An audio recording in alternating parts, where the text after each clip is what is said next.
I want to talk to you guys about the reason setting boundaries with a toxic person or a narcissist can be difficult and what you can do about that. So if you're watching this video, you probably have found yourself in a situation where you are with someone who is really pushing the limits and they are really putting you in a position where you are struggling with feeling like you're being disrespected or mistreated in some way, but not necessarily knowing like what to do about that. But I'm just going to talk briefly about the reason that setting those boundaries can be challenging for some of us. And I'm going to give you 5 reasons. The first reason that setting boundaries with a narcissist or someone like a narcissist might be really challenging for you. We learn about boundaries from our families of origin. That is, the families that we grew up with, the people who raised us, parents or caregivers. So typically, our families had either healthy boundaries or they had very loose boundaries or rigid boundaries. So if you're watching this video and you struggle with boundaries, then you likely have not come from a family where there were healthy boundaries. And healthy boundaries basically looks like respecting someone's limits, respecting someone's feelings, respecting someone's differences and opinions, and allowing people to be individuals with their own space. In your family of origin, if you had very loose boundaries, then there was likely a lot of disrespect and mistreatment and not respecting individuality. And if you had very rigid boundaries, then you might have had a family that was very distant and withdrawn and guarded, and maybe they weren't dealing with each other much at all.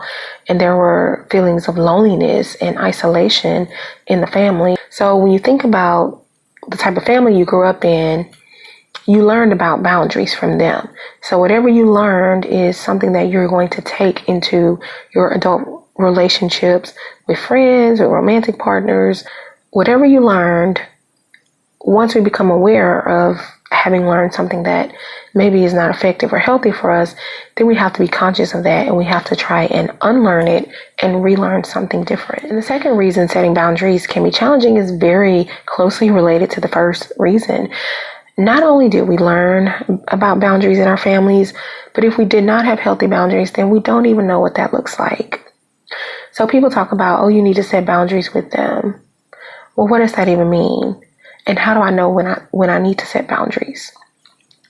And let me just answer that question for you.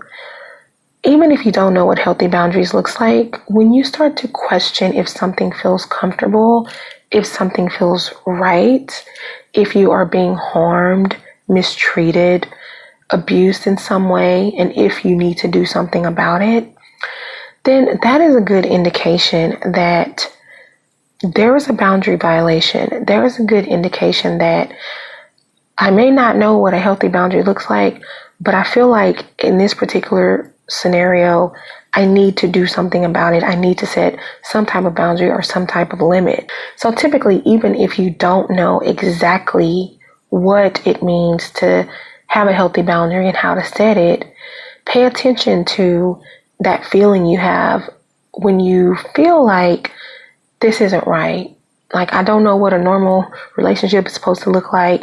I don't know what a healthy boundary is supposed to look like, but I know that what I'm getting isn't that. And I'm starting to go on Google and I'm starting to research behaviors and I'm starting to research emotional abuse and I'm starting to research narcissism and boundary issues. When I'm starting to do that, then I'm in a situation where I need to set some limits and boundaries. Perhaps the boundary may even be getting out of that relationship, but you start to question if you're being harmed in some way, if you're being intentionally hurt by someone who's supposed to love you. And the third reason that you may struggle with setting boundaries is that you have a low sense of self-worth. You have a negative self-perception. So sometimes we feel like this might be an issue, but it's all I deserve, or I can't really do any better than this, so I'm just going to take it. I'm just going to accept the mistreatment because at least sometimes they're nice to me. at least sometimes there are good moments. Anytime you start thinking, well, at least they do such and such, or at least they are whatever, then that is already an indication that you are in a settling mindset, a lack mindset, a mindset of accepting breadcrumbs, the mindset of accepting the bare minimum from someone because you don't think you deserve any better than that. And because you don't think you deserve any better than that, you don't require anything more than that from them. It's not your fault. It really does go back to those family of origin issues. Because not only did we learn about boundaries from our families, we learned about who we are and our worth, and our perception of ourselves was completely shaped by those early experiences. We come into this world not knowing our worth, not knowing if we are loved, if we feel lovable, not having any sense of self or self-esteem. We gain that or we don't, depending on direct experiences from family, parents or caregivers, or indirect experiences, things that we experience with them where maybe we're not directly told anything negative about ourselves, but we also aren't told anything positive. We also don't have a lot of loving moments with them where we feel loved and feel lovable. And because of that, we believe, well, I must not be, because if I were, then I would get what I needed from my parents.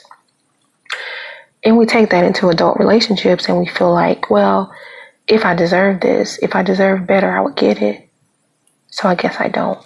And the fourth reason why setting boundaries can be challenging is related to the third reason. All of these are closely related.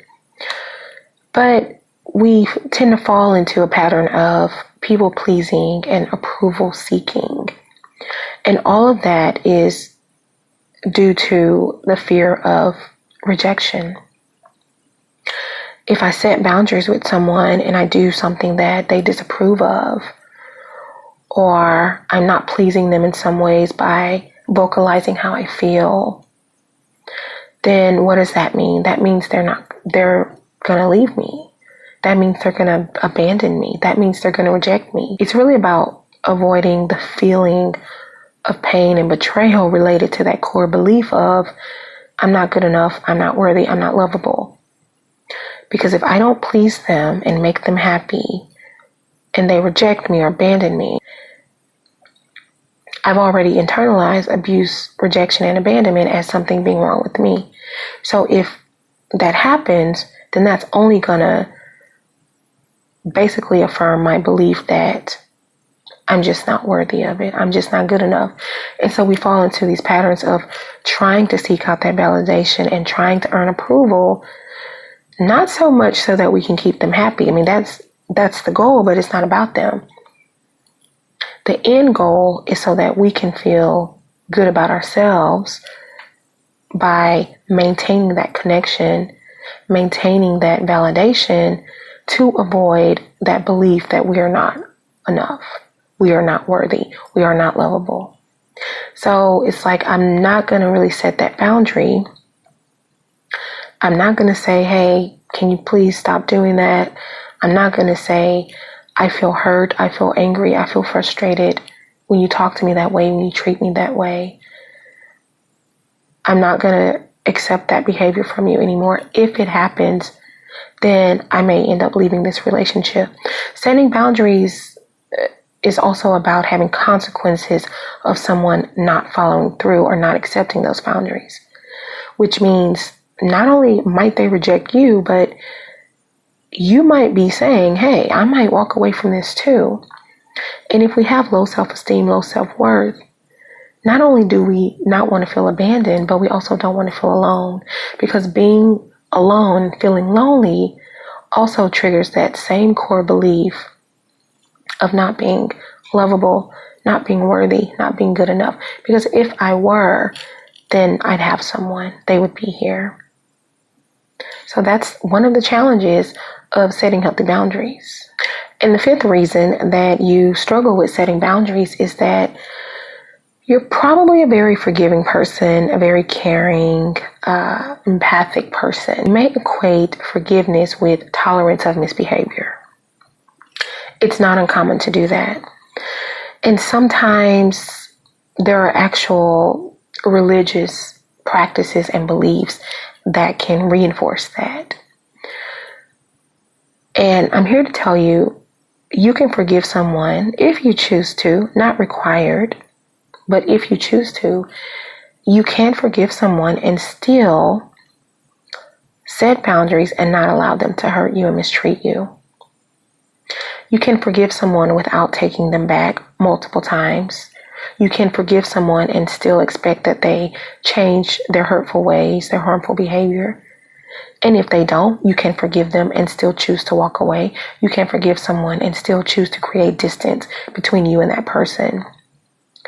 So, forgiveness and caring and being empathic does not mean we have to be a doormat and allow people to walk all over us. We do not have to do that. There is no forgiving and forgetting, because you won't forget when someone hurt you. You can forgive and you can set expectations of changed behavior. You can enforce consequences, and you can walk away from that person and still forgive them, or not if you don't want to. And I actually have a sixth reason. I guess this is a bonus reason that it may be difficult to set boundaries with narcissists and other toxic individuals. And that is, you are drawn to people who are skillful manipulators. There are con artists out there. There are sociopaths out there. There are psychopaths out there. They have mastered the art of manipulating you. So they start to make you believe it's not them, it's you. And so there's no boundary to set. Then you start thinking about how you need to change your behavior and what you need to do differently, what you need to do to make them happier. Going back to that people pleasing, that approval seeking. So all of these are reasons why you may be struggling with setting boundaries in these relationships with these narcissists or these other toxic individuals. And what do you need to do about it? First, if possible, you need to consider whether or not, if you're in a relationship with someone who is a narcissist, if, how, and when you need to get out of that relationship, and I would recommend you get help in doing so. You also need to perhaps go no contact with these people.